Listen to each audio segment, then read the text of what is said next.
إن الحمد لله نحمده ونستعينه ونستغفره ونؤمن به ونتوكل عليه ونعوذ بالله من شرور أنفسنا ومن سيئات أعمالنا من يهده الله فلا مضل له ومن يضلل فلا هادي له وأشهد أن لا إله إلا الله وحده لا شريك له وأشهد أن محمدا عبده ورسوله اللهم صل على محمد وعلى آل محمد كما صليت على إبراهيم وعلى آل إبراهيم إنك حميد مجيد اللهم بارك على محمد وعلى آل محمد كما باركت على إبراهيم وعلى آل إبراهيم إنك حميد مجيد أما بعد فإن خير الحديث كتاب الله وخير الهدي هدي محمد صلى الله عليه وسلم وشر الأمور محدثاتها وكل محدثة بدعة وكل بدعة ضلالة وكل ضلالة في النار. تمام تعریفیں اللہ تعالیٰ کے لیے ہیں جو سارے جہاں کا خالق، مالک اور اس کا پروردگار ہے. رحمتیں اور سلامتی ہو احمد مجتبی محمد مصطفیٰ محمد ابن عبداللہ پر جو سارے جہاں والوں کے لیے رحمت بنا کر بھیجے گئے. برادران اسلام، دختران ملت، انسان بحیثیت انسان اس پر دو قسم کی ذمہ داریاں ہوتی ہیں. ایک اس کے اور اللہ تعالیٰ کے درمیان، اللہ تعالیٰ اور اس کے درمیان جو رائٹس، جو حقوق، جو واجبات، جو فرائض ہیں ان کو ادا کرنے کی کوشش کرنا. یہ تو ایک حصہ ہے.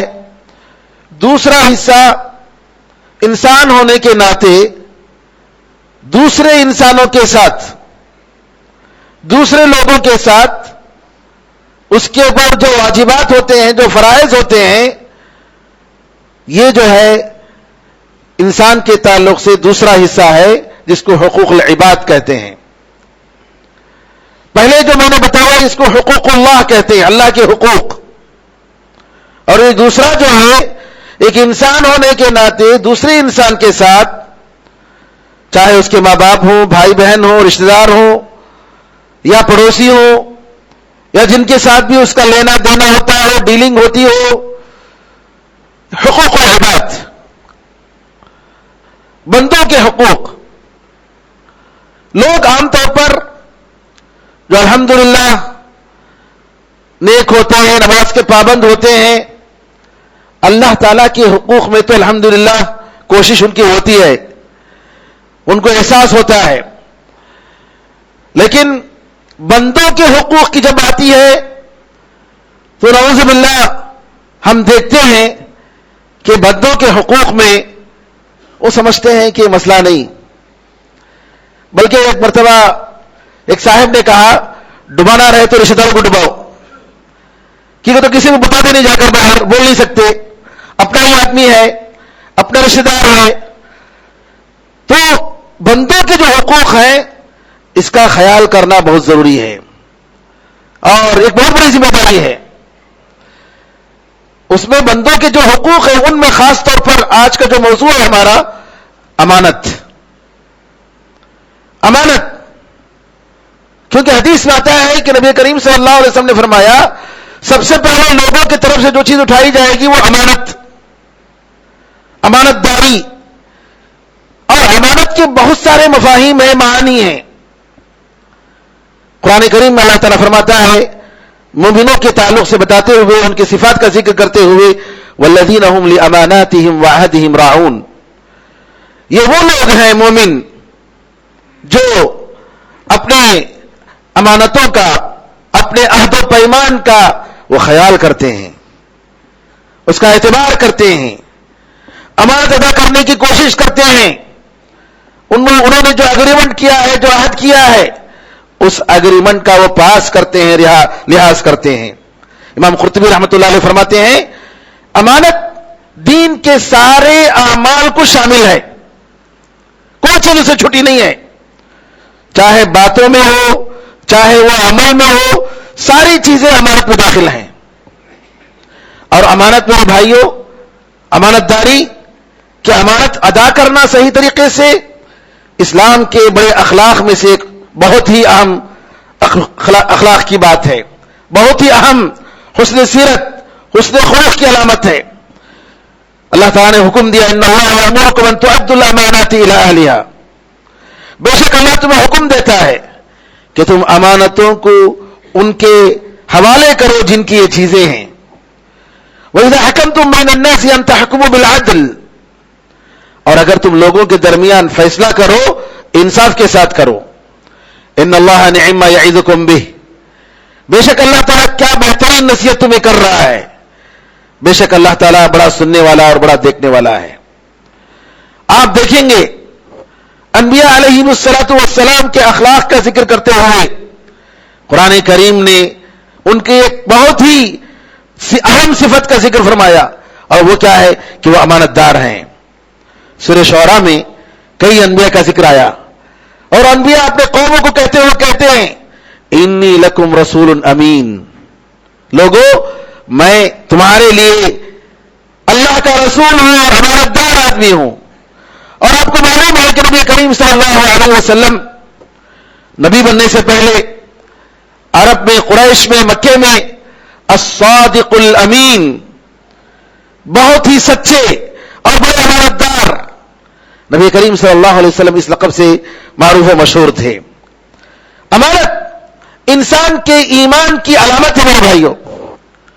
نبی کریم صلی اللہ علیہ وسلم فرماتے ہیں لا ایمان لمن لا امانت لہ، اس آدمی کے ایمان کا اعتبار ہی نہیں جس کے پاس امانت کی حفاظت کرنے اور اس کو ادا کرنے کا خیال نہ ہو، اس کے پاس وہ عادت نہ ہو، اس کا ایمان ہی نہیں، اس کا ایمان مکمل نہیں۔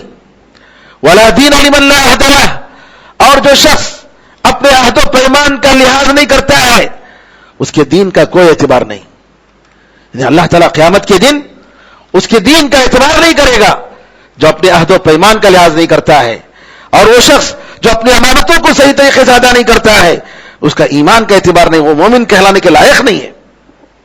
عبداللہ بن عمرو بن العاص رضی اللہ عنہما فرماتے ہیں کہ نبی کریم صلی اللہ علیہ وسلم نے فرمایا 4 چیزیں اگر تمہارے اندر یہ چیزیں ہیں، یہ اخلاق ہیں، یہ صفات ہیں، تو دنیا کی کوئی چیز چھوٹ جائے اس کی فکر مت کرو۔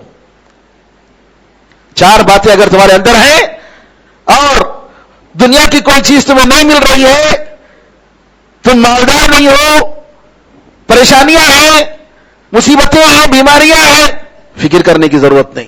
کیا چیز ہے؟ امانت کی حفاظت، امانت کی حفاظت۔ دوسری بات باتوں میں سچائی، تیسری بات اچھے اخلاق، چوتھی بات کھاتے ہوئے حلال اور پاک چیز کا خیال کرنا کہ اس پیٹ میں کوئی حرام چیز نہ جائے، کیونکہ جو چیز حرام چیز اگر پیٹ میں جاتی ہے تو اس پیٹ کے لیے مناسب جگہ دوزخی ہے، جہاں اس کی صفائی ہوگی، اگر اس کے اندر ایمان اور توحید ہے تو پاک ہونے کے بعد ہی وہ جنت میں جائے گا۔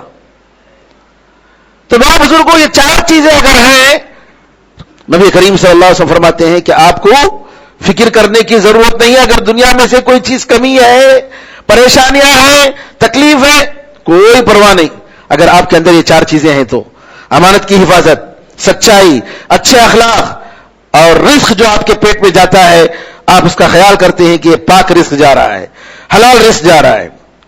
نبی کریم صلی اللہ علیہ وسلم حجۃ الوداع میں نصیحت کر رہے ہیں۔ آپ کو معلوم ہے کہ آپ نے حجۃ الوداع یعنی الوداعی حج یہ کی حج کیا آپ نے، لیکن وہ حج سبحان اللہ اس میں آپ نے ایسی اہم باتیں بتائیں اپنی امت کو، بہت اہم چیزیں نصیحت کی۔ ان میں سے آپ نے فرمایا اگر کسی کے پاس امانت ہو تو ان لوگوں کے حوالے کرے جن کو جو ہے امانت دار سمجھ کر جنہوں نے حوالے کیا ہے۔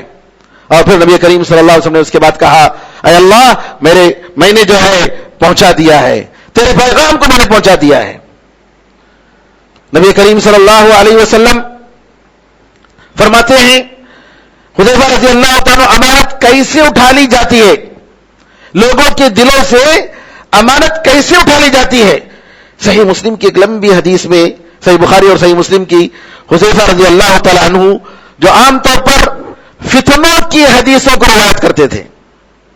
حذیفہ رضی اللہ تعالیٰ عنہ قیامت کے قریب جو فتنے آئیں گے ان کی حدیثوں کو سن کر پوچھتے تھے.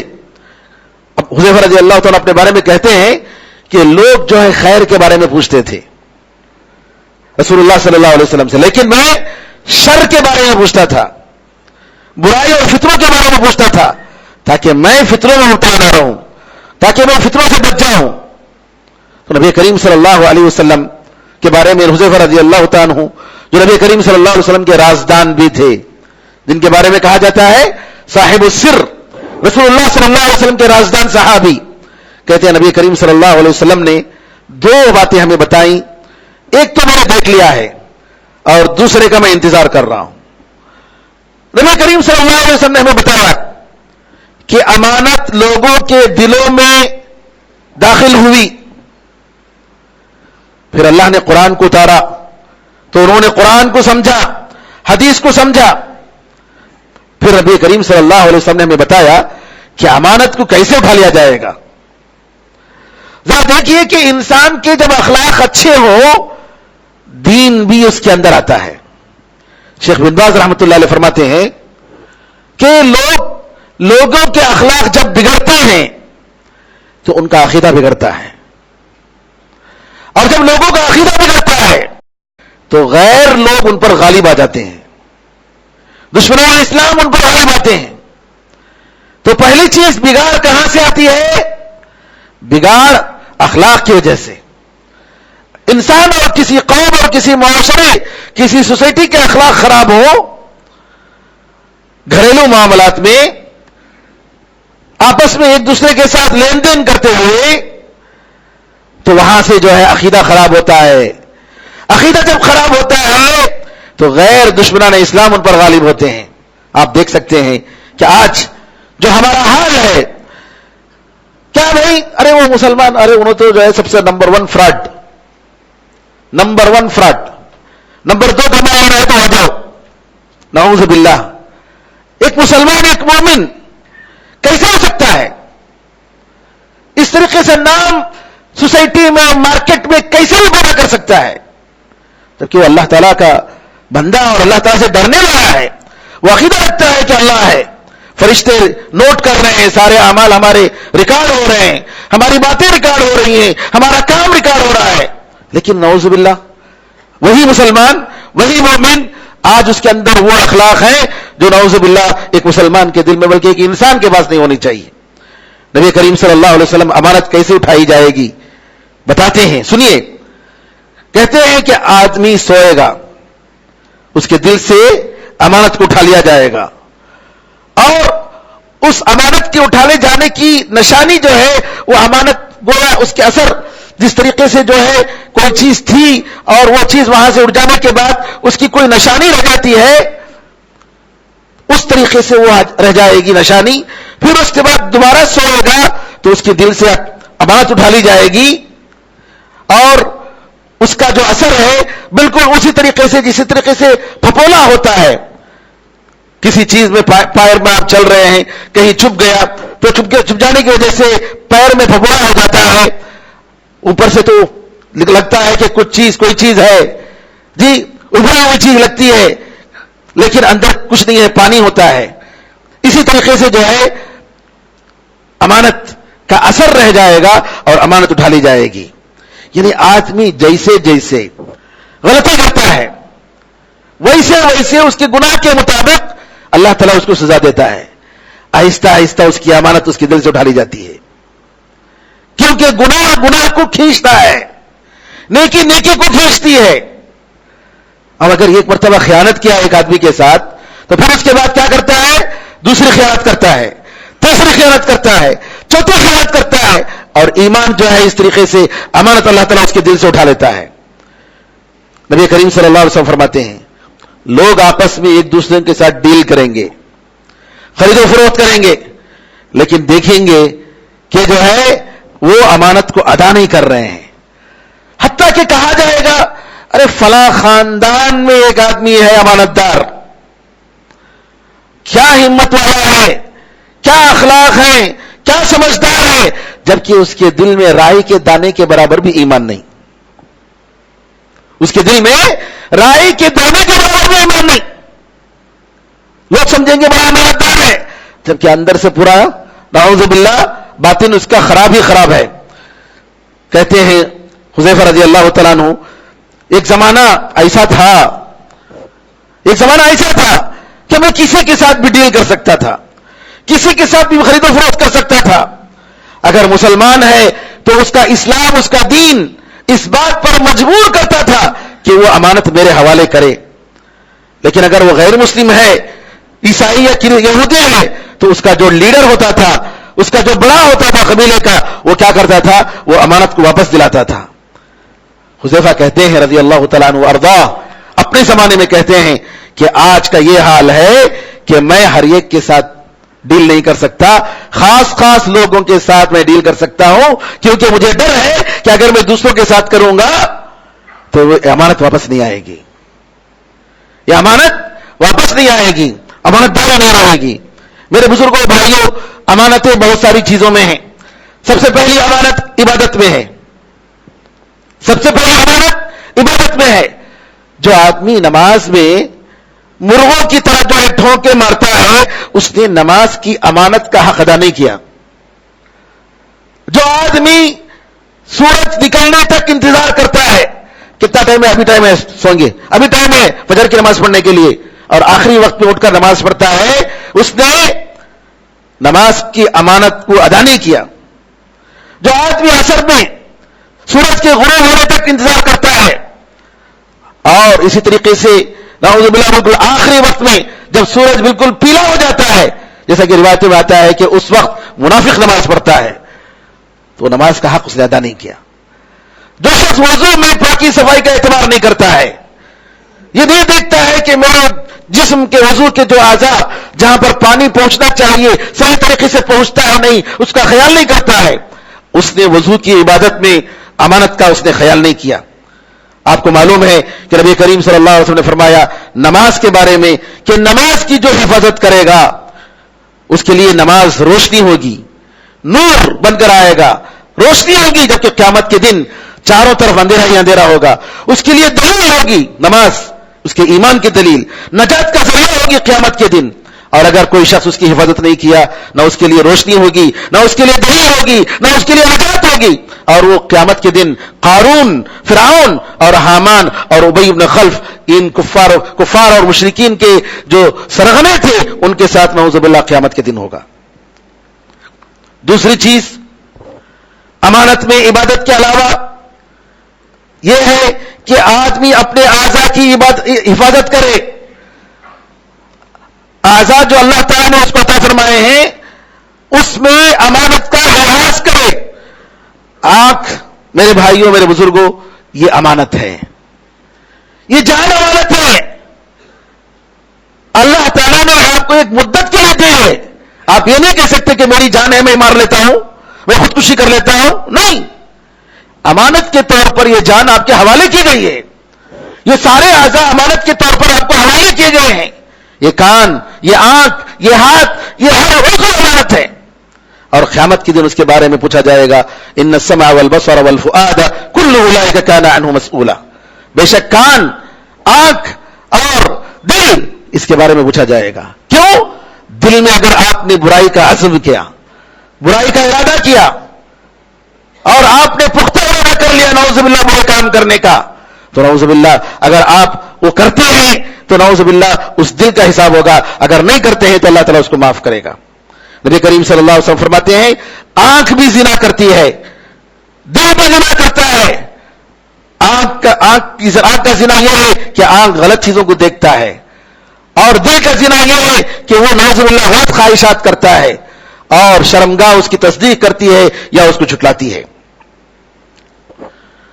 اسی طریقے سے آپ کو معلوم ہے کہ امانت جو عام معنی ہیں کہ آپ کے پاس کوئی امانت دے کر جاتا ہے تو اس امانت کو صحیح طریقے سے رکھ کر اس کو واپس کرنا، یہ جو ہے امانتوں میں آتا ہے اور امانت کی ایک اہم چیز ہے. عام طور پر لوگ مال میں